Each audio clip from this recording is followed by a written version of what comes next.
How long have you been vegan? About 8 years. Okay.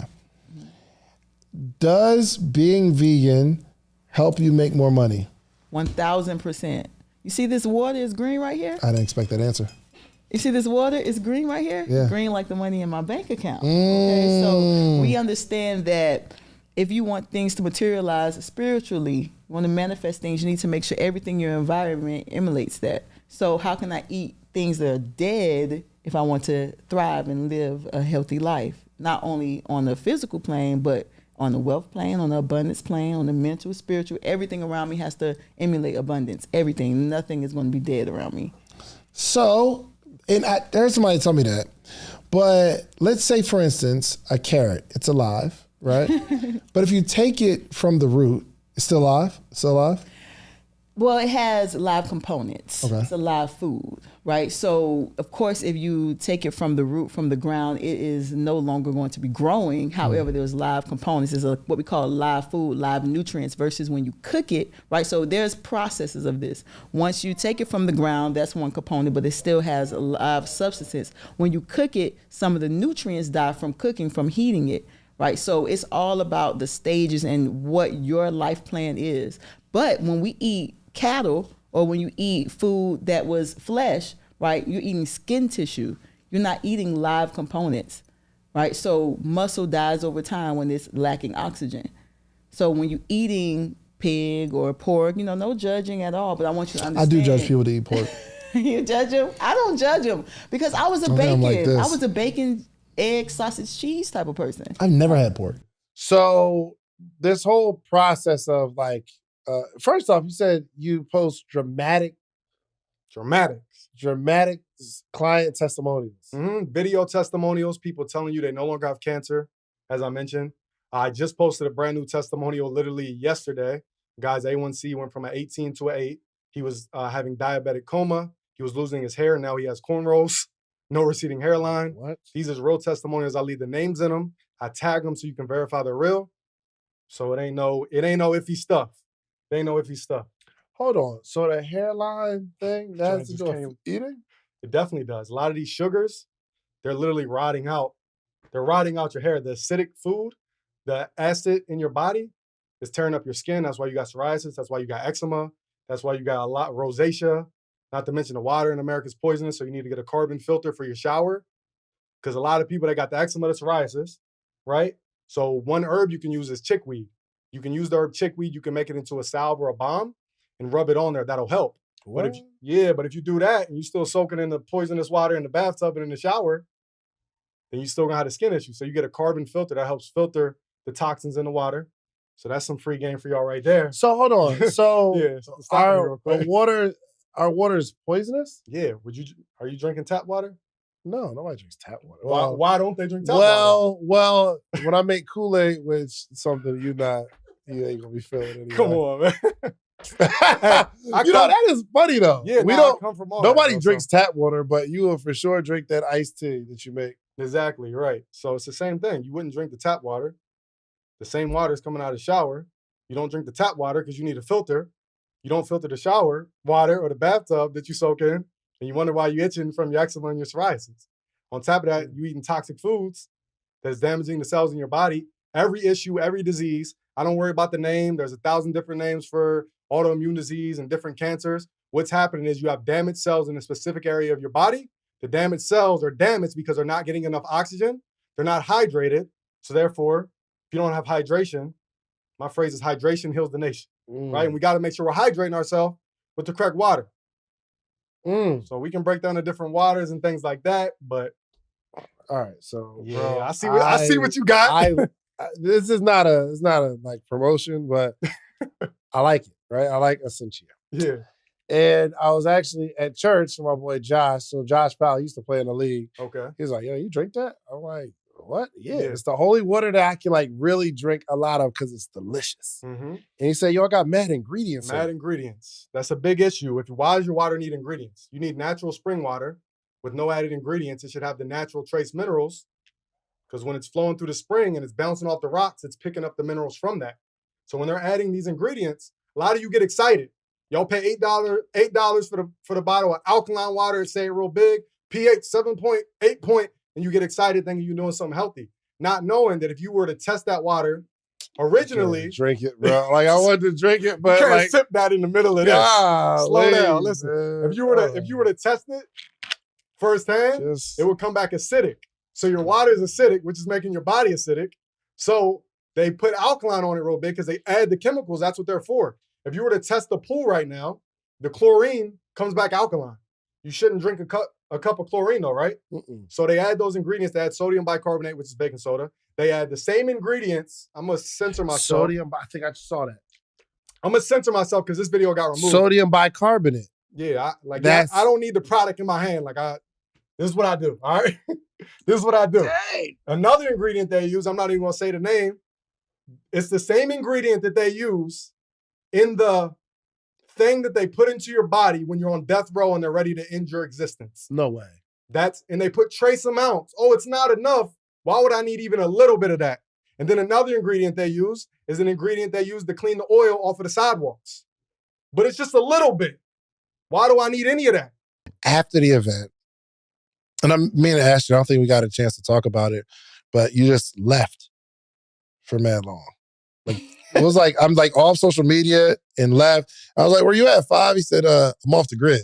And I was like, "All right, where at?" He's like, "Yeah, just off the grid." Yeah, so I don't know where you went. You have to tell me, but why?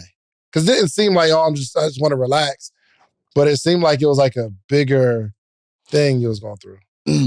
So it was for my health, right? So in my life. So what happens is that I realized that social media, it wasn't just a social media break. I had to let everything go. Business, like, yo, don't call me. Like, y'all handle it. Biggest month in my business off social media. Really? Still. When you left? Still. Without being on social media, it still was the biggest month. I knew that I don't have to be here after what I just did, all this big hooray. I paid enough people to go rumble and make it happen and close the deals and get the bag. Biggest month not being there. I wasn't there. But it was, and then the dope part for me though, it was big because I had to get my health together, right? Like I had to focus on my health. And I know like it takes so much during an event and so much going on. But over the last few years, chasing money, I let my health go. I got to a point where they wanted me to sleep with a CPAP machine. So and I knew not to go take a sleep apnea test because I'm like, no, I messed up insurance policies. They won't cover you, right? So I know, I'm like, I'm not doing it. So I pay somebody to come give it to me at the house. So I'm like, but it's dangerous. Like, and I'm like, yo, not only that. What is the CPAP for? To help when you stop breathing in your sleep, to help you continuously breathe. So, you were doing that. Yes. And it affects your heart. So now I'm having more complications. So it's just a lot of health things start going on. I look at my daughter and I go, yo, ain't no way. Anybody, ain't no way. So I'm just thinking to myself, like, it's nobody that can raise my daughter. It's nobody can raise my kids like me. The genetics and DNA come from me. You know what I mean? Like, so I gotta be here to facilitate it. Like, I built the foundation off of entrepreneurship and business. My wife was a believer in the 9 to 5. She wouldn't be able to continue to instill that in them like I would if I'm not here. Even though what she learned from me and can continue to probably be okay, it wouldn't be the same. And I'm going like, even outside of that, like, forget business, everything, who gonna love her? You know what I'm saying? Like, that's me. So I had to get that together. That's why a lot of people ask, like, yo, bro, you document the process when it comes to the weight. And I'm like, I ain't do it for y'all. Like, I do this business shit for the public to help y'all. But with this was different because this was for her, for them. You know what I'm saying? So this ain't like I wasn't looking to be gloried or, bro, I shaved my head bald. So I wasn't getting on social media. Right? So, yo, Neil said you shaved your head or something like that. I shaved my head, bro. What was that for? I cleansed. Like I need to get my skin together. Like I was just unhealthy, bro. Like, and I felt it, I seen it, and I'm just like, I gotta get better. But I just been so focused over here, like, and I had to realize the bag don't replace that. I think that where we are in terms of just overall crisis, right, with what's happening with a lot of people, we were talking a little bit off camera, and you made a good point about a lot of illness, particularly coronavirus, can be prevented if we adopt preventative maintenance, right? And I think a lot of times, especially for the demographic of people that we have that watch this, we are very reactive. Yeah. We get a headache first, and then we figure out what happened. We get a bellyache, and then we try to go back and figure out what happened. How do we correct that? Well, first of all, I don't even think we try to figure out what happened. We just treat it. We just try to remove the symptoms, which in my opinion is like, you got a check engine light and you go to the mechanic and he takes the cable off the battery and the light goes away. You haven't really addressed the issue. Like if you need an oil change, you haven't changed the oil. And so in many cases, I think what we're doing is we're going to the pharmacy, we're going to our doctors, getting these OTC and prescription medications that are directed at OTC, over the counter. Yeah. Okay, gotcha. Put that Oh, together. look at you. You know what I mean? Genius. Just want to make sure we on it. jack of all trades. What? You feel me? I went to college for a couple years. Yeah, You know what I mean? so- Try to get words by me. We go there and we get things that turn our symptoms off. I mean, even if everything from OTC meds to prescription meds when it comes to blood pressure, it turns the symptoms off. It changes our biochemistry, but what it doesn't do is correct the issue, the underlying issue. And so that's sort of what I was talking about, the importance of, we're going through a pandemic and the leadership has given us, shelter in place, wear a mask, and wash your hands. And although these are things that can be useful, the most useful thing you have in your tool belt is your immunity. If your immunity is strong, even if you get the coronavirus, you will probably have no symptoms. And the vast majority of people who get coronavirus don't have symptoms. They don't even know they have it. They want to go out of the country, they get the test and they're like, damn, I got the coronavirus. Right. So it's that susceptible part of the population who aren't eating well, who don't have a healthy lifestyle, and as a result, it suppressed their immune system, that they have complications and they have fears about the whole pandemic because, they've talked about it. 90% of people who got the coronavirus had either severe or fatal symptoms. They had a comorbidity, meaning they had hypertension, they had diabetes, they were obese. So, So it's all this stuff that we have already that inflames our coronavirus symptoms. yeah, and that's a perfect word to use, inflame, because it's important to understand from a viral standpoint, the virus itself isn't what kills you, okay? I can go with HIV. Most people who die of HIV, they die of sarcoma, they die of a cancer.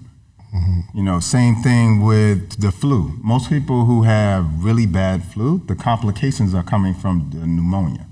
So it's the inflammation in the lungs that is really causing the issue. Same thing when you look at it with the coronavirus. Most people who are having severe symptoms, it's the inflammation. It's your immune system response to the coronavirus that is causing you to have the severe symptoms. I need to understand the importance of why. Why are we, especially going raw vegan? Correct. Give me a why. So our why is so that we can have nutrient-dense foods, 1,000%. Remember what I said, when you cook the food, you're cooking some of the nutrients. You can be sick on any diet. I want to clarify that. You could be sick on a meat-eating diet, a vegan diet, or a whole foods diet. We want to make sure that when we put things inside of our body, that we are getting the most nutrient-dense food so that our body can live at an optimal level. Right, so that's a part of it. So that's why I have chlorophyll water, right? Chlorophyll not only alkalizes the blood, but it also purifies your entire lymphatic system. It purifies your digestive system. It removes heavy metals from the brain. And all of these toxins over time leads to degenerative lifestyle. So we want to make sure that we can do whatever we can control, that we're doing the right thing for our body. We can't control the environment. We know about chemtrails. We know about all the things that are sprayed on our food. But what we can control is, eating things that possibly are grown through hydroponics versus things that are grown in the soil. So we do our best to make sure every element that we can control, we're doing the best for ourselves. And obviously, it makes me feel better because I've gone through mental health issues. I've been depressed. I've been in the psychiatric ward. And I know it was directly in relation to the food that I was eating, right? Eating a lot of fast food. They have chemicals in the fast food known as phthalates. These things lead to brain disorders. They lead to ADHD. It leads to anxiety. You can look it up. Don't take what I'm saying just for the record, but you can look it up. McDonald's, Chick-fil-A, all of these places. What? Yes, I got to put it out there. First off, watch your mouth in here, okay? We're not about to be coming at no Chick-fil-A. I ain't gonna say which is a delicious. I understand. I totally get it. It's in no way to leave a distaste in any of these brands' mouths. But what I know is that on my mission and my community expects me to hold people accountable, right? So we can say they have great customer service, which they do. And they provide so many good things to the community, but what about operating at the optimal level? And that's what the surviving vegan community, when they hear me speak or they come to an event or they come to a class, they expect us to hold people accountable. And the whole entire what we call conscious community, that's what we're supposed to be doing. The thought leaders that hold establishments accountable for the things that they're doing. Granted, some people don't even know. Some establishments don't know. Some of them, the managers, some of the executive CEOs maybe don't know what they're doing. But it is up to us to make sure that we're doing the research and we're understanding when things get published in medical journals that we're researching and understanding what is in our food and how it is affecting our Black and brown communities. I gotta hold people accountable, or the whole surviving vegan, the legacy can be tarnished. So you touched on the conscious community. Correct. Mm-hmm. Can you explain what that is and where it came from? Right. So the conscious community is a group of people that we like to say operate at a high level, right? It can become very divided, and put it that way. It can become very divided, but ultimately it's supposed to be a group of people that are making a decision to say, you know what, I want to operate at a high level. I want to... What is a high level though? Okay, not eat things that are being pushed upon me, constantly asking questions. Why is this being marketed? Understanding that propaganda is kind of ruling the media, right? So looking at these things and what we say, activating our third eye, looking through our third eye, which is in the center of our head here, our pineal gland, activating that and seeing things for what they really are, and having the wool being pulled from over our eyes. That's ultimately what it means. Right, so and shouts out to the conscious community. Yo, some of them just be too deep. I'm like, yo, I agree. huh? I can agree. You know, when I first started this journey, we watched videos of some of our brothers. Shout out to Red Pill, Blue Pill, and all of the conscious community leaders. And one of the things that I found is that we were still kind of divided. So with our mission, that's why I say I don't judge people, because coming into veganism, a lot of people feel judged about the things that they eat. Some people just didn't know any better. So I do find in the conscious community, it becomes a problem when you think you've reached this level of awakening that you look down upon others. I've even been there at one time, like, why are you eating that? Looking at my mama like, why are you eating that? I told you that's not good for you. But what I found is that turns people away. Nobody wants to feel judged. So I like to meet people where they are and help them to understand you can make better choices. Whatever that is for you, I want you to do that. You know, a lot of people say, oh, you shouldn't eat broccoli. If you're vegan, you need to be raw vegan. If you're raw vegan, you need to be alkaline. There's always more to obtain. Like, we understand that. But I don't want anybody to say, oh, surviving vegan made me feel like if I'm eating broccoli, then I'm horrific. We know broccoli is a hybrid. I get it. Broccoli is a hybrid and we want to eat optimal foods. But if a person was just eating steak last week and now they're switching over to cauliflower steak, I'm not going to be the one to make them feel like you didn't do a big step in your journey. Yeah. People, like, they get kind of offended by me because, like, you say everything's bad. What am I going to do? I guess I'm just going to eat air and chew on ice and grass. That's the number one comment. The reason I go so hard about foods to avoid is because if we start adding foods, we start adding herbs on top of the bad foods, that's not going to do anything. So you're recommending to subtract. So because I think I talked to another person. He said add before you subtract. Like add good stuff to the diet and phase everything out. You're saying start taking out bad. Yeah, because what's happening is many of these foods are very hard to digest. They're high in lectins. Peanuts are high in lectins. Your regular tomatoes are high in lectins, so you should only be eating cherry and plum tomatoes. What is a lectin? A lectin is something, if you look up, Google what a lectin is, it'll literally tell you almost impossible for the human body to digest. But yet we're trying to digest these foods. And I teach an alkaline vegan lifestyle. So I got to talk about the meat. All right. Our intestines is 9 times the length of our body. And it's very rigid. So it's like, what's the Connect Four where you drop it and it has to kind of bounce through? That's how our intestines look. It's not like a lion's. A lion's is only 3 times the length of his body. So it's shorter and it's smooth. So it's easy for them to digest the meat. We are not the same. Our teeth look the same as a monkey. What do monkeys eat? Bananas. Fruit. About 90% there's a few in different areas and different regions that eat some things that aren't fruit, some nuts and some veggies and things like that. So we got to start taking these things into account. You got to understand how to heal the inside to get the external to look right. But a lot of people look great on the outside. These bodybuilders is dropping left and right. I can name off 10 bodybuilders right now that just passed away and just had heart attacks because they're eating these foods that are clogging the arteries, the red meat, and the meat is high in heme iron. So when you go to the doctor because you're anemic, the doctor says, you need to get some iron, get a burger, get a steak. That's the wrong type of iron. That's called heme iron. You need iron fluorine, which only comes from green leafy vegetables and herbs. So me and Keith had a conversation, and he was just like, bro, if you had one day to live, would you exchange that for 10 million? Or would you give it all up? And say, yo, if you had one day to live, most people would say they would give it up. In order for me to live, I would give up 10 million. I wouldn't take the 10 million, I'll take life. And I said, where I come from, if the 10 million can be invested and it can compound at a good rate, my family would be rich forever. It's like, nah, man, you thinking different. I said, but that's the reality. I will let it compound. But I had to, in my mind, though, I'm like, nah, and I'm like, realistically, I'm in that position. Like, I'm letting my health deteriorate where I'm going to die for some damn money. Really? And so, what is it about entrepreneurship, or what was it about your grind that you can attribute to the detriment of your health? Now you're scaring me because I work really hard. I wasn't focusing on it, right? So, like, you think, bro, we're going to spend $1,200 on steaks. Like, it seems like a healthier choice than Longhorn. It seemed like it, right? But when you eating the red meat and you start digging into it and you don't care about like the herbs that's going into your body, you're not really focusing on fruits and vegetables. You're not focusing, like, a lot of my weight loss, bro. I dropped 20-something pounds, bro, just off of a detox.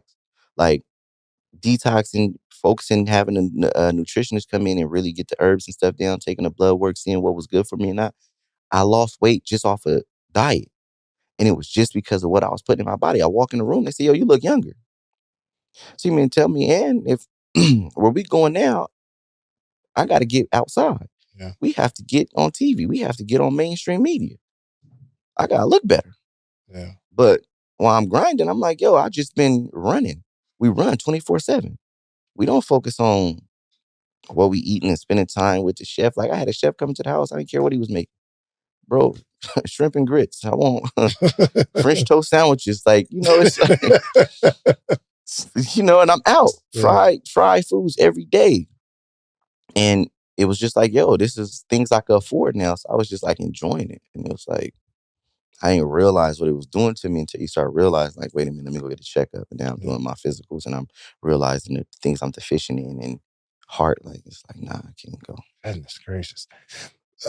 I really thought after the event, when you went away, you went and got the surgery because you came back slim. And I was like, yo, fine, we got a surgery. But then I came to your house and you was like, yo, every time I see you, you're drinking water, you're drinking juices. And you're like, nah, I can't.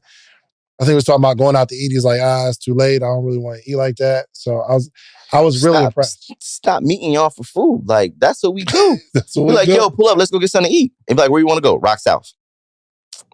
Bro, Rock South ain't got nothing on me but fried foods. That's what we do. Yo, let's go toast on Lennox. It's like, yo, I actually want to go there to say, hey, like, shouts out to Toast. That joint's amazing. It is. Yo, and that brings up a point too, man. Like, the more you can afford, the things that you can afford can kill you. You know what I mean? Because like you can eat out all the time because you can. If you couldn't, if you didn't have the money, you'd probably cook a lot better. It'd be healthier for you. It's just choices when you focus on it. And I don't, the thing is, I don't regret nothing. Yeah. I don't regret it. You know what I mean? I put myself in a very nice position. I wish I'd have paid a little more attention, but I always felt like it's a juggle with health and money. Yeah. It's always been a juggle. It'd be like, yo, my money is good and my health be bad. Yeah. If I start focusing on my health, money start to decrease. And it's always been, but now I'm in a position where I'm just trying to find a balance. If I wanna improve my immune system, but I'm not trying to go vegan, what are some steps? Like, because it's the people I want to live healthy, but salmon is so amazing. You know what I mean? And my taste buds run my life. Okay, I'm pretty good with it. No, I'm not that good with it. I'm better than most. I don't eat everything. I'm some sort of health conscious. But what is like the first step to say, okay, I'm not like going to be the complete picture of health, but I want to take a step in the right direction? Yeah, well, I think it's really important, especially for your audience, because your audience is entrepreneurs or aspiring entrepreneurs, is to understand that I always tell people, because I work with a lot of CEOs individually with their health, and what I've discovered is that CEOs put all this work into their business and they make their business very functional, very automated, very healthy, but they don't do the same things for themselves. Like they're not getting enough sleep, they're not eating well, they're not eating at the right times. They're doing everything that they're not doing for the business. And so what I always tell people is, you know, the first and most important step to actually changing your life, or even changing, because that's going to change your business's life as well, is you have to first do no harm. Like, it's with your business, right? Like, you wouldn't go out and buy a Lamborghini if you can't afford it, and now you can't invest money back into the business, right? Right. So the first thing you have to do is first do no harm. So you have to eliminate a lot of the things that are causing the harm in the first place, and we just talked about that. And that's inflammatory foods. So, but that's everything. Doesn't everything do harm? Well, so, not everything, but well, it's everything that you don't choose to focus on. So it's everything that's not fruits, vegetables, nuts, and seeds. Right. Those things are anti-inflammatory. So in your instruction, in your programs, do you only believe that plant-based is the proper way to eat? Or do you also teach moderation if you're going to entertain other types of food? I really don't believe in moderation. Let me explain why. And the best example I always give people is, if you want to quit smoking, if you want to stop having an addiction to cocaine, moderation isn't going to help you. I agree. And unfortunately, scale back on the coke a little bit, or like people go from a pack a day to half a pack a day, but the damage is still occurring. You see what I'm saying? Like a pack versus 2-pack, the damage is still occurring. You see what I'm saying? Like, but not as bad though. It's still occurring. Like a 1-pack a day versus 2-pack a day is still doing almost the same amount of damage. And so, like, I think that's a really important thing to understand. And the other thing I say with moderation is that a lot of times we don't understand we have an addiction to food, because a lot of the addiction is actually baked and cooked into the food. You know, my background is chemistry, so I used to work as a food chemist. Yeah. And I understand the things that they put into a chip or any type of food that make you addicted to it, which is why they always say you can't have just one. That's a fact. No matter how big the bag is, I'm eating at least half that joint. Yeah, so all of the addiction is baked and cooked in there. And there's a lot of the ingredients, when you turn it around on the label and you look at it, it sounds like a chemistry set. Because we use chemistry to determine what points of infliction in your brain says that it gives a dopamine response. The same response that you would get if you got 1,000 likes. The same response that you would get if a girl said, "Hey, I like you." Like, we can target your brain just like that. And it does. We do that in the food industry. Well, I want to say we, but they do that in the food industry. And so that's why, in my opinion, I don't necessarily teach or preach moderation. What I give you is the whole picture, and then you have to make a decision based upon your health. Because what we've discovered is there's blue zones all around the world. I lived in one for four years in Okinawa, Japan. What's a blue zone? And a blue zone is basically a population of people who live to 100, no disease, and primarily eat a plant-based diet. Wow. Okay, these are the people who live the longest. So in Okinawa, Japan, they have had a population of people called centenarians who live the longest, no disease, die basically in their sleep, and they eat primarily plants. 97% of their diet is plants. Wow. Okay, and so based upon those populations, I mean, there's one in Italy, there's one here in America, the Adventist Loma Linda. And blue zones, it's just an area where everybody just agrees on this particular lifestyle? Well, it's just a population that this is their culture, this is their tradition. Costa Rica, they have one, and so this is people who, based upon their culture and their traditions, we eat it and live this way. And those 5 populations, which are in Italy, Costa Rica, Japan, they're spread out around the world. They show us this is not necessarily the fountain of youth, but this is the fountain of longevity. This is how you live a long life and a high quality life. Meaning, I know people who are in their 90s, but they're in a senior home and they have dementia. And they've had dementia for the last 30 years. They've had high blood pressure for the last 30. That's not a high quality of life. These people are living to 100 plus years, and I'm watching them bike up hills, garden, do things that people in their 30s and 40s are doing. And so based upon, being able to travel around the world and actually see these people, talk with these people, it just showed me that if you want to live a long, high-quality life, and that's the most important thing, not just long, but a high-quality life, then unfortunately a plant-based lifestyle is going to be the best diet for you. Think of a number in your head. How much do you think it would cost for me, a pretty successful entrepreneur, to coach you every single day, to give you all of the game? I'm talking about every day for an entire year, Monday through Friday. I'm on a virtual call teaching you how I've done the things that I've done, and me updating you every single day in real time on all the business moves that I'm making, all the negotiations that I'm in, everything that I'm doing before I actually do it. How much you think? And let's say Monday through Friday, and then on Thursdays we do a Q&A where not only do you get a chance to ask your questions and get them answered, but you get to hear the answer from a whole community, hundreds of other people on a call, and you get their answers that are going to help you too. What do you think? And once or twice a year, get together, free conference that we all get to come to, and you get to meet all these people that you see virtually. How much do you think that would cost every single year? 10,000? Not even close. It would probably be closer to 100,000, because it's just, my time is valuable, and to give you the sauce that's going to help you make millions, I'd have to charge you at least 100,000. But what I've done is created a community where you get the advantage of learning how to become an entrepreneur. You get to network with hundreds of entrepreneurs every single day. You got a community that keeps you inspired and excited. You will read a book club with us every single day. We'll also have an event where we come together once or twice a year for free. We do all of that for $399 for the year. Go ask somebody. I've got receipts of things that I built over the last decade, okay? I am willing to coach you. $399 for the year. Listen, go to themorningmeetup.com or click the link in this video. Let's get back to the episode, but keep in mind, I want to coach you. Let's get started. Before we get into actual food, the first week of the course is about understanding why you're connected to certain foods. Yeah. Right? So a lot of people find when they're detoxing, a lot of those emotions come up where they feel irritable, they feel agitated. That was it. Right. So we can no longer use the foods like carbs to suppress those emotions.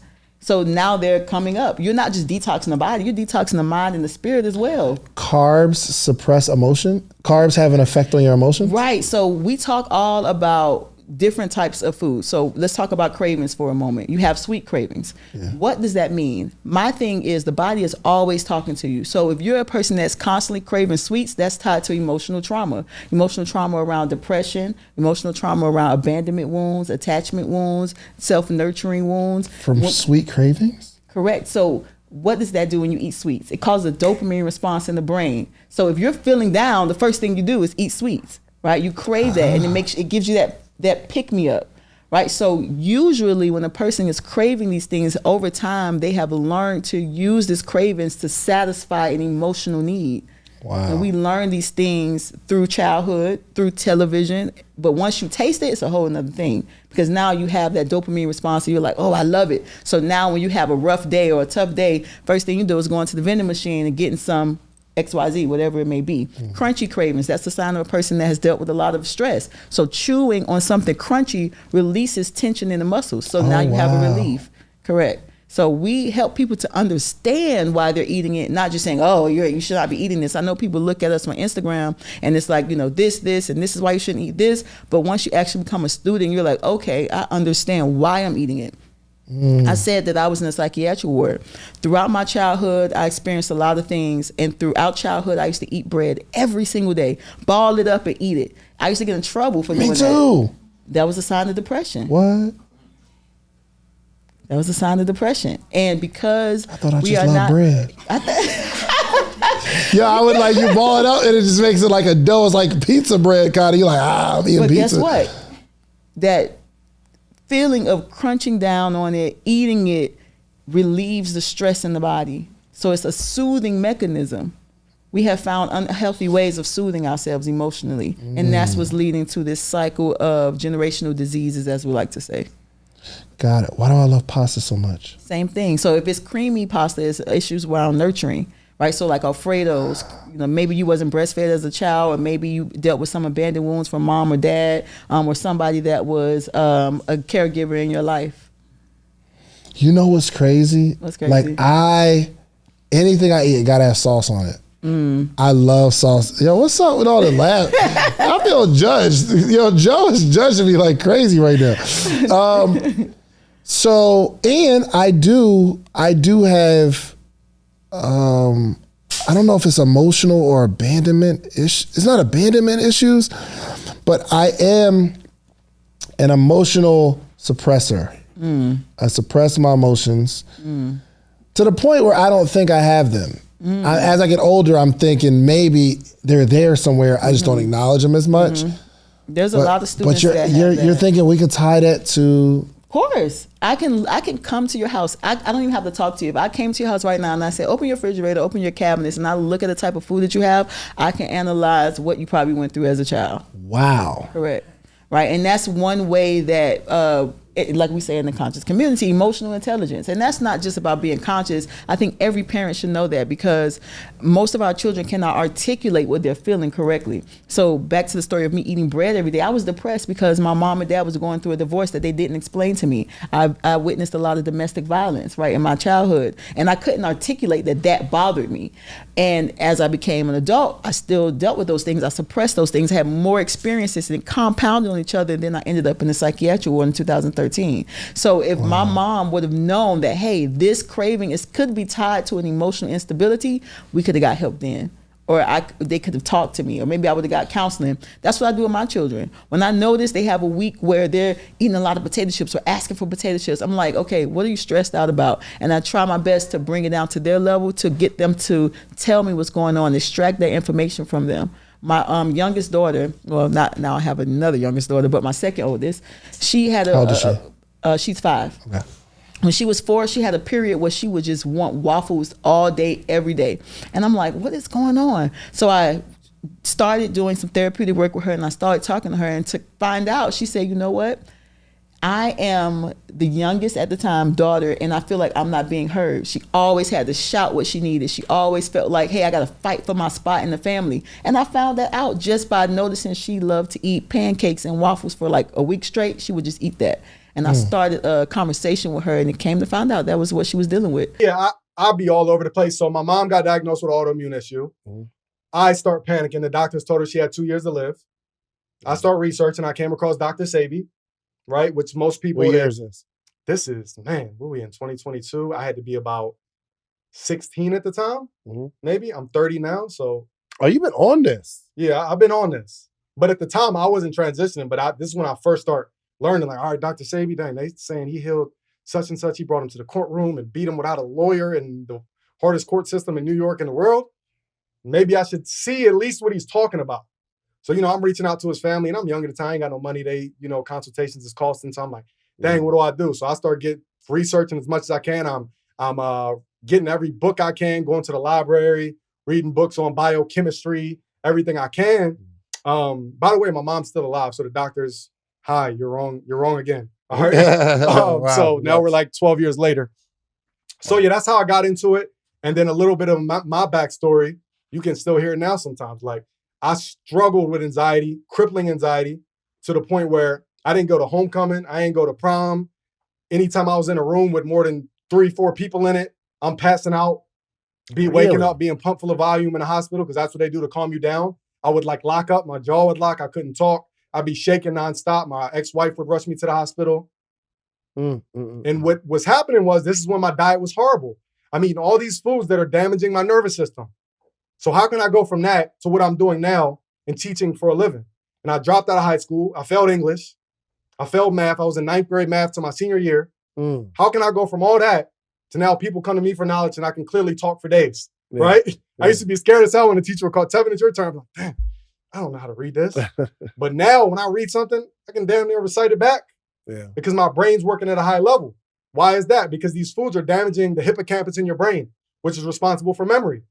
Then your pineal gland is calcified.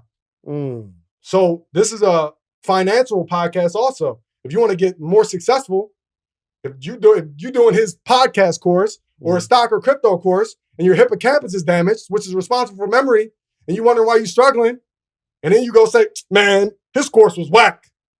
That's not the case.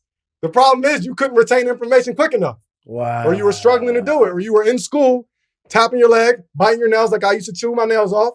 And we think that's just normal. You just chew your nails. You're chewing your nails because crunch correlates with nervousness. So when you chew your nails off and they're bleeding, you ain't got nothing left, you go right out there to Popeyes because that fried chicken is crunchy as hell. Right? And then your man breaks up with you. Your girl cheats on you. Emotion is tied to love. That's why on Valentine's Day, we give out candy. So if I'm emotional, I'm lacking love, I feel like my mom ain't there for me. My dad's in prison. My dad's a addict, which mine is my whole life, and beat my mom in front of me, but that's a whole nother story. We all go through childhood traumas, but we can get past that. Then I'm lacking love, so I'm going to eat the Snickers bar. I'm going to get all this candy. And I'm going to use that to deal with the issues I'm dealing with. You know what I mean? Yo, so the thing about the memory is the what is it? The hippocampus. The hippocampus. I don't know how to spell it. I don't even know how to say it. Don't worry about it. Yeah. It's responsible for memory. For memory. How do you strengthen your hippocampus? So what you need to do is, the reason your hippocampus is damaged, the reason your pineal gland is calcified, is the foods. If you're not getting oxygen to your brain, how's your brain going to function? If you're not getting oxygen to your cells, they're going to be dehydrated. They're not getting the oxygen. How do we breathe? Our cells need to breathe too. Yeah. When you're yawning 24/7, you might get 12 hours of sleep. Like, man, I got a good night's rest. And you still be yawning all day. When you yawn, that's your body telling you that your brain's lacking oxygen, right? Just like a car. Hold on. Yeah, hold on. When you're yawning, it's telling you that your brain is lacking oxygen. It doesn't mean that you're just sleepy. It does, because like I said. No, but here's the crazy thing. When you said yawn, I tried to hold back. Did anybody feel a yawn coming? So it's not.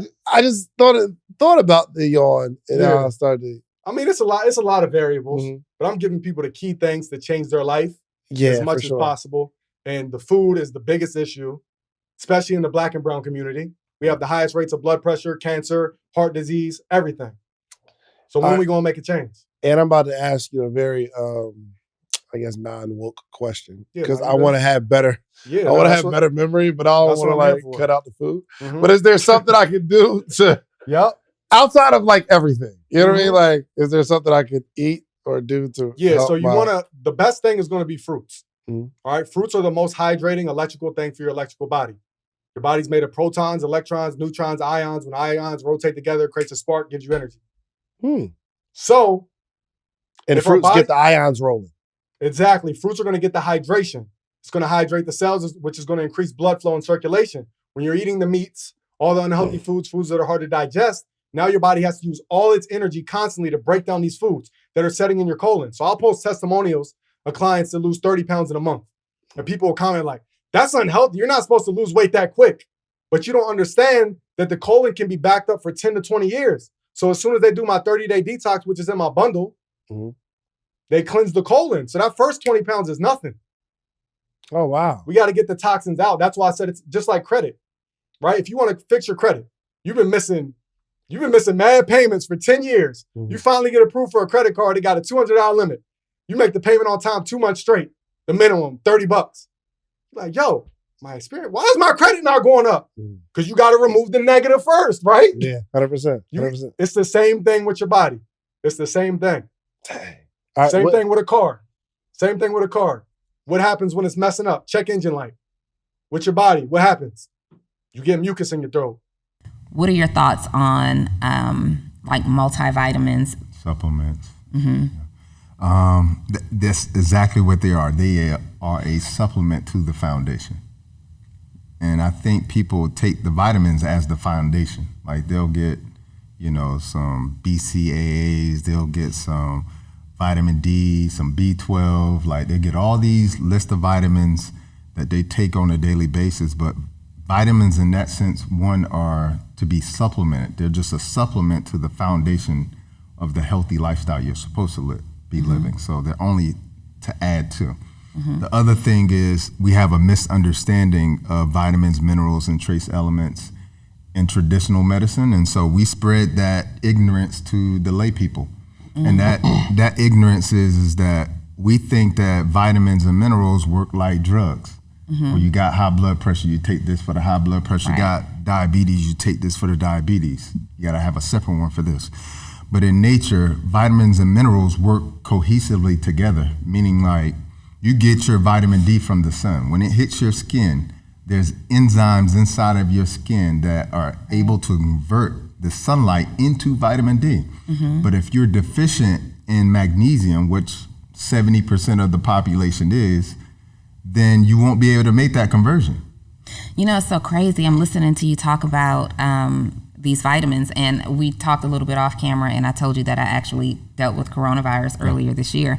And originally I didn't know what it was. So I was just like downing Tylenol. And then even when we found out what it was at that time, our leadership was saying, just take Tylenol, lay down. Which is the worst advice. It was the worst. He also said something about bleach. He also said, I didn't try that. I wasn't that bold. Shout out to the bleach. But when I was doing the Tylenol, not only wasn't I getting better, I was actually getting worse, right? And so I am the research queen. Actually, I have a similar experience as you. My major in college was chemical engineering. And I worked in a plant manufacturing one of the most dangerous chemicals in the world, which is high fructose corn syrup. Indeed. Yeah, didn't stay there long. But because of some of the side effects of it, I started to really dig deep into natural remedies and natural supplements and all that stuff. So I said to my mom when I wasn't feeling well, I'm like, go and get me, vitamin D and elderberry and magnesium, zinc. Taking those things is actually when I began to see an improvement. And it's interesting as it relates, as you're talking about, it works in addition to just the natural organic things that you do. During that time, I couldn't eat my regular diet. I didn't have an appetite, right? So I didn't want steak and I didn't want salmon or seafood or anything. I was literally drinking a ginger and turmeric soup every day and then taking those supplements. And that is when I started to get better. It's so amazing how just the natural resources that God has provided us is what it's always enough will heal us. Let's go devil's advocate.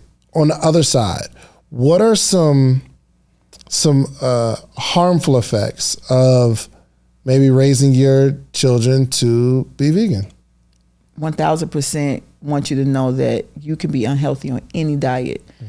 you have to understand how to read the face, eyes, and tongue. Don't just go into this and be like, oh, I'm vegan. We did that when I first went vegan. We were carboholics. We took the meat off, but we kept everything else. We kept the white rice. We kept the bleached white flour. We kept going to places that weren't vegan, just not getting the meat. I done met some fat vegans, and I don't believe you. It's like, nah, bruh, there ain't no way, because you've been on this journey for 3 years now, and ain't no change. I hadn't seen that. So I went through that, and I started to become anemic because I was not getting the nutrients properly. So I, number one, say you have to realize veganism today has been commercialized, right? So you want to make sure that you're balancing your plate. Protein, carbs, and fat is the foundation.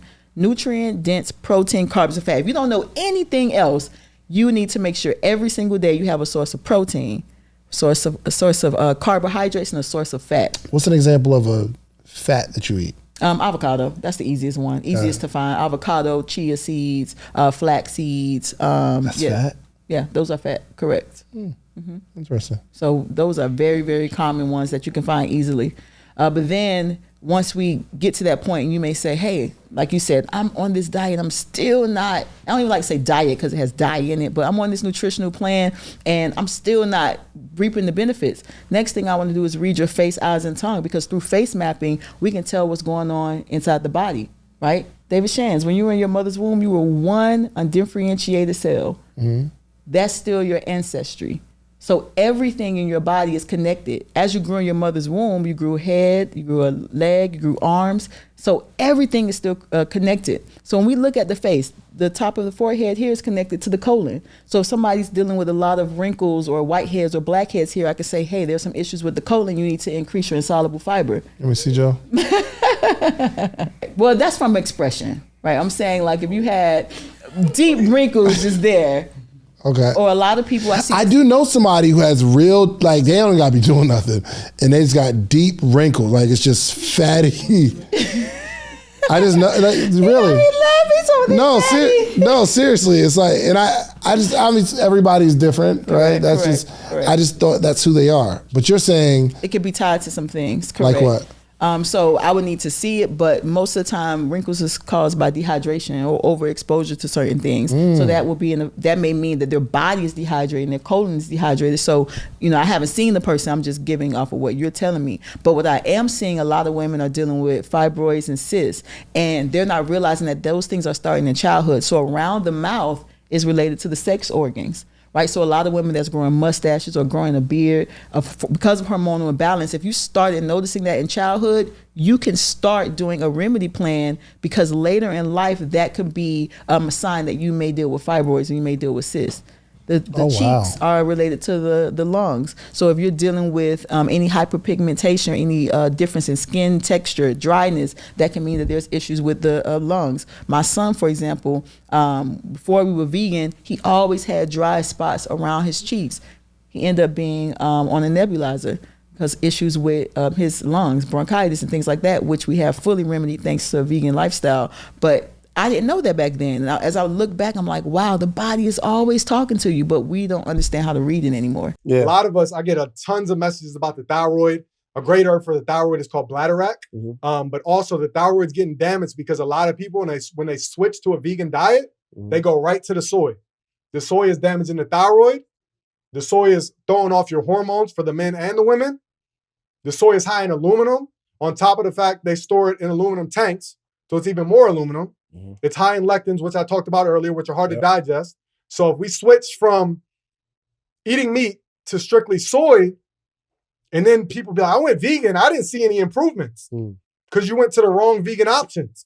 Yeah, let's talk about these fat vegans for a minute. Yeah, okay? that's a real thing. I'm seeing a lot of that. I'm like, I've been vegan for a year. What? No, nah, fam. Where? So, right, exactly. How is this happening? This is happening because just because you're vegan, as I just broke down, there's still tons of unhealthy foods. I'm not going to name any companies, any restaurants, but I see people sharing them on Instagram.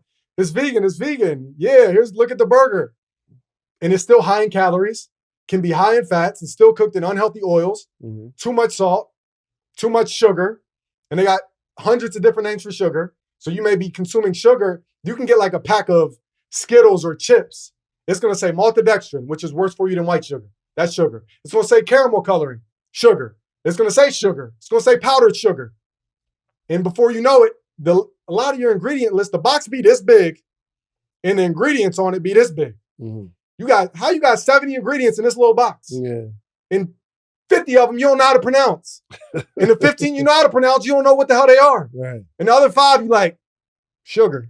I guess I'm going to just roll with it. Right. Yo, it's crazy. And you only like the candy and the Skittles because it says real fruit flavor. You only like it because it tastes like fruit. But then you say fruit's nasty. Like, think about the logic. We got to change our mindset. It's really sad. So yeah, It's always enough. Yeah, very much so. let me ask you: would you date somebody that's not vegan? It's tough. That's a tough question. And I say that because from a non-judgmental standpoint, I believe that meeting somebody that you connect with and you guys are in alignment with each other and you vibrate well, I think it can overcome that. But in the long run, like if Every time she order a steak, you looking like it's not even me seeing the steak. When I see the steak, I don't see. When I see them eating, like I don't see self-love, and I know that I could be. Ooh. I don't. So basically, when you see a person eating a steak, you're like, God, you can't possibly love yourself. Not if you're with me and I'm educating you. So after the education, Yeah. basically you're saying, first date, you eat the steak, great, but we're spending 3 months together now. You've seen and heard and learned from me, and if you can still eat that steak, you can't possibly love yourself. because it's first of all, it's my responsibility as a man. When you come in my space, I have to uplift you. I have to provide light where there's darkness. What if they just don't agree? Then they don't agree. Then we don't agree with our lifestyle. Ooh, so basically, Because so. The let's answer is say, no. I couldn't really so date anybody. you will not commit long term to a non-vegan. yes, that's the answer. See, what you asked was like a cutthroat question. Yeah, for sure. But if I met somebody who was amazing, and I think amazing people, once they come into new information, they always have an open mind to say, like, I have new information now. I can live with I that. have to make an adjustment to the new information. You understand? And What if she tries to inform you that you need steak for protein? well, I can say this. That you're not growing. No. I can say this. My perspective is based on the fact that I have education on both sides. I'm an exercise physiologist. I'm a chemist. I have a doctorate in pharmacy. I'm a nutritionist. I'm a herbalist. That's what my education. Also, I spent about 4 years traveling the world studying with people who heal people naturally. Yeah. So that's what my education and my experience is based on. I think everybody's entitled to their perspective. I don't believe that even mine is right or wrong. It's just But your what I perspective, do yeah. know is that using my perspective has helped a lot of people achieve a lot of health. Let me ask you this: do you ever slip? No. So Not- you will well, never, like it de- Thanksgiving, Like Dinner's there. never any animal products. never animal products, but No. you may do the bad vegan stuff. Yeah, what's your slip? What's your slip? Hybrid fruits and vegetables. So like 90% of what I eat is what is called alkaline. And my slips are like I'll eat something that's not alkaline. So Oh, that's alkaline or alkaline?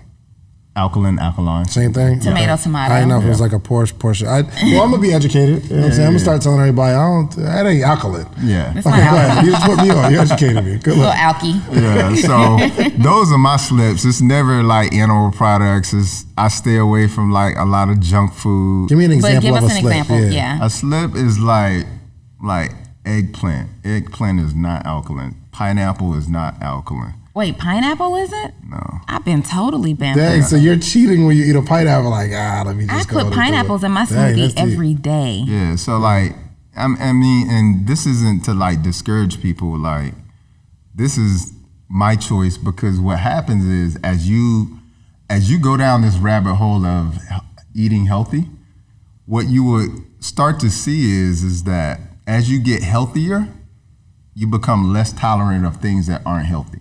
Okay? So let's say, for instance, like they make papaya, but a large majority of papaya is GMO, like it's genetically modified. It comes from Hawaii, and most people don't know that. Well, if I decided that day to have a GMO papaya, I'm going to feel that. You see that? Like, I'm gonna notice the difference. Right, it's gonna be a shock. to your Versus system. like somebody, Dave, who eats that papaya, he may be like, "This is great." I So, feel like- amazing. So, I know, healthy out here.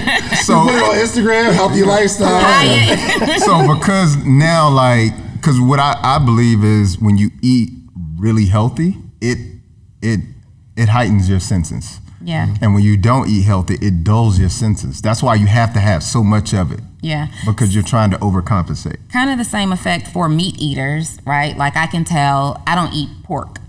And if pork is in my food in any capacity, I can tell. Like I'm immediately nauseous, not feeling good. I have to get it out of there. Yeah. So is it the same? That's the same, and I always tell people, like, you know, first of all, I will sit at the table with people eating meat, and it's not me eating meat. I'm not gonna gag. You know what I'm saying? But I always tell people when they're like, "Are you offended by this?" I'm like, "No." I was like, the only reason you love the meat is because of the plants that were put on it. The seasoning is all plants. Yeah, it's the condiment. So if you minus the seasonings, which is plants, you couldn't eat that meat. That's very true, right? You couldn't just take a piece of chicken, boil it, It would and be eat disgusting. in plain it's called water. kosher chicken. It's disgusting. but I will say this, I agree there. You don't love the steak. You love the char on the steak. You love the seasoning. You like the condiments that go with it, right? Like Right. sauce dippers. What you can dip that sauce on almost anything, right? However, I have tried turning tofu into fried chicken. It's not the same. It's not the same. Also, cauliflower wings. It's different. Cauliflower wings be hitting. It is, but it ain't But a it wing, don't taste though. like a wing. Yeah. It doesn't taste like a wing. Yeah. And so I think one of the disconnects, especially in the Black community, one of the things that get me about veganism or popular veganism is that you go into restaurants, and I think one of the problems and why it's so difficult for people to convert is because you go and you look at fried chicken, take the E out, right? Apostrophe N, and you look at pizza, and then you get this, and it's clearly a different taste, right? And so I've always wondered, like, why can't we just name it what it is? Yeah, I think for the most part, and I don't like when something is like called fried chicken or something like that. It's stupid to me. Right. But I think for the most part, as humans, we're very nostalgic. And so because we're so nostalgic, we're always looking for that. We always want that old thing back. Yeah. And so even when we move on to, like, let's say for instance, a new relationship, and we like hate the other person that we just left, we still love them, right? So like we may go out and that's Debatable. That next person may be a shade of the old person. Yeah. Because your taste is still the same. Right. And that's the same thing that happens with food. You're still in love with the texture that comes with meat. It's not the meat itself, because like I see that. at the end of the day, like it's all about texture. It's like rice has a texture, kale has a texture, whatever, meat has a texture. What you're trying to get is those reminiscent textures back. Yeah. And so the idea of like naming it, things that resemble like animal products, I think is just, first of all, it's like an identifier, so it's easy to sell. Yeah. And then second of all, I think it's just for nostalgic purposes. That's how it started. Veganism, is that a religion? It seems like it sometimes. I think somebody, maybe I was reading on the internet or something like that. It seemed It's like not it was a religion. It's not to my knowledge. It is not a recognized religion. But it seems like it because once you become a vegan, then you got the alkaline vegans who's telling you bad for eating broccoli and cauliflower. Then you got the regular vegans who's telling you, hey, you bad for being alkaline. Who you think you are following this? That doesn't really work. This is for the animals. Then you got raw vegans who's saying all of y'all is messed up. You need to be eating raw vegans. And then you have liquid raw vegans. And then you have breatharians. So What? Hold on. First, okay, before we get into the elephant in the room, which that whole breatharian, like, Yes. you eat breath. I don't know if it's like you're just liquid vegan. What's that? So liquid vegan means that you are raw, but all of your meals are liquid. Right, so you either puree it or you blend all of your meals. You only drink. You puree it. Okay. Correct. There are vegans that are raw, but they only eat it in juice form Correct. every day of their life. Every day of your life. And I have not evolved to that level yet. I don't know if I'm ever going to be at that level, but there are people that are liquid raw vegans. And the notion behind that is because you want to conserve as much energy as possible. So when you eat whole foods, your body's going to break it down to a liquid to send the energy to the cells anyway. So why don't I just consume it as a liquid so I can help my body conserve energy? That actually makes sense. Instead of eating 10 carrots, you just juice it. Juice it or blend it, correct. Okay, breatharian. How is that? Living off of the breath of air. That is because we know that there are elements that are in the air that are needed for the body to survive. So you breathe in air. You can't do this anywhere. You can't. I wouldn't do that in Atlanta. I wouldn't do that in New York. You need to do that in Caribbean spaces where there's good quality air, where you can go around a lot of greenery. You can go in the mountains. You can go in the forest and then practice your breath work, and that would be your meal for the day. So when we went to PR, we No, did some. no, I'm not. No. It's real. It's There's real. no It's way. real. Okay, you cannot. You can't just breathe and that be your meal. Yeah, that's what they work on because there's nutrient dense air, right? So I'm sorry, I gotta Google it. No, keep going. Keep going. there's nutrient dense air, and that's why I say where there's a lot of pollution, you can't live that lifestyle, right? Because you have a lot of chemicals in the air as well. You have microplastics in the air, depending on where you live. But if you are in, Caribbean spaces, if you are in, South America, I went to PR and I actually met a breatharian.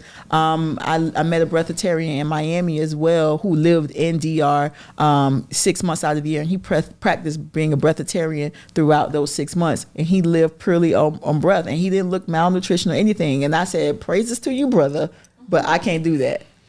Breatharian, a person who believes that it is possible through meditation to reach a level of consciousness where one can obtain all sustenance from the air or sunlight. Correct. You met they lying. I've met 2 breatharians through my life. So yeah, they definitely depend on sunlight for their vitamin D, for cholesterol, to release cholesterol, which is the fat that the body makes, the liver makes. So you get your fat source from that. But I personally, I can't do that. I'm not well versed in that one. So, but there are people that are there, right? I don't know if you've ever seen a diagram of a person through evolution where they have the person with the plate versus the person who's only eating the sun, and you're supposed to be totally ascended just by living off sunlight and, as I said, the air around you. But I don't think I'm going to evolve to that in this lifetime. Actually, now that I think about it, if we truly believe the mantra that it's like mind over matter, and that's like the ultimate manifestation level. And that's exactly how they think. Manifesting nutrients. They talk different. They talk as a meditation. They're talking like, their words carry a vibration because they know everything is frequency. So it's a whole art. It really is an art. I've met 2, and they are, as I said, woo, goodness to you. But wow. Yeah. And which one, what are you consider? Are you plant-based? So when we came up with surviving veganism wasn't what it is today. It wasn't commercialized. You eat Beyond Meat? Do I do what? You eat Beyond Meat? Oh no, I don't eat Beyond Meat. Now I have eaten it before. So sometimes, as I say, I don't like to be the food police, right? So there has been instances where I've gone to parties and people have tried to be considerate, and they may have had a Beyond sausage or something. Yes, I have indulged in it, but then I know the next day I need to go through on a high fiber detox, right? So it just needs to be balanced. Was it good? It was good. It's delicious. It was delicious. Okay. I'm not gonna lie. So that's like your cheat. That's like your cheat. Yeah, meal that's kinda. a cheat for me. Correct. That's like a cheat for me. I'm not the one to make you feel bad about your choices. I don't do that because my inspiration is to be an inspiration to you so that you can make healthy alternative choices for yourself and your family. I like your approach. I really do like your approach.